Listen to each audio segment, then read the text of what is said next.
بسم اللہ الرحمن الرحیم۔ حضرت شاہ عبدالعزیز دہلوی رحمۃ اللہ علیہ 1776 میں ہندوستان میں پیدا ہوئے۔ آپ اپنے زمانے کے اولیاء اللہ میں سے ایک تھے۔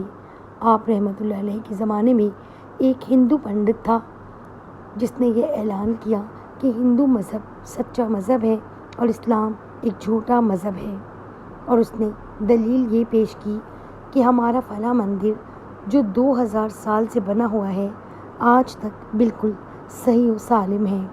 اس کی دیواریں، کھڑکیاں، دروازے غرض کہ سب کچھ ویسے کا ویسے ہی آج تک اپنی اصلی حالت میں موجود ہے، جبکہ مسلمانوں کی مساجد ایک سال بھی نہیں گزرتا کہ رنگ روغن، در و دیوار، کھڑکیاں سب کچھ خراب ہونا شروع ہو جاتے ہیں۔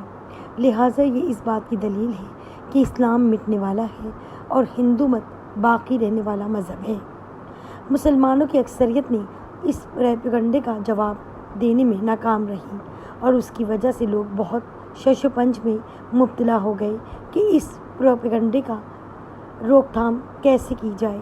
ایسے میں حضرت شاہ عبدالعزیز دہلوی رحمۃ اللہ علیہ آگے آئے اور انہوں نے اعلان کیا کہ اس ہندو پنڈت کا جواب میں دوں گا۔ پنڈت نے پوچھا کہ کیا جواب ہے؟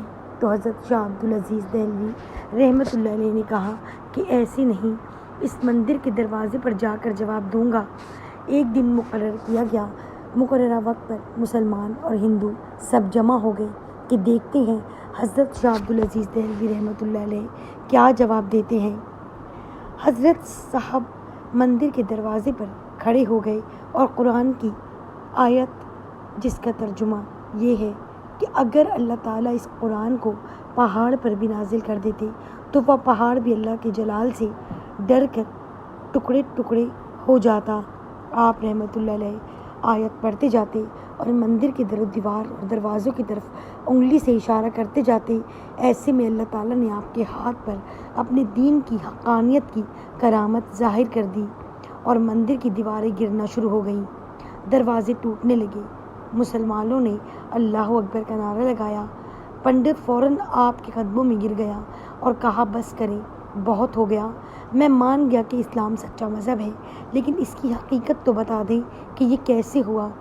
آپ رحمۃ اللہ علیہ نے فرمایا کہ اللہ تعالیٰ نے قرآن میں فرمایا ہے کہ قرآن اگر پہاڑ پر نازل کر دیتے تو وہ بھی اپنی جگہ نہیں ٹھہر سکتا، پھر اس مندر کی کیا مجال ہے کہ یہ اپنی جگہ پر کھڑا رہتا۔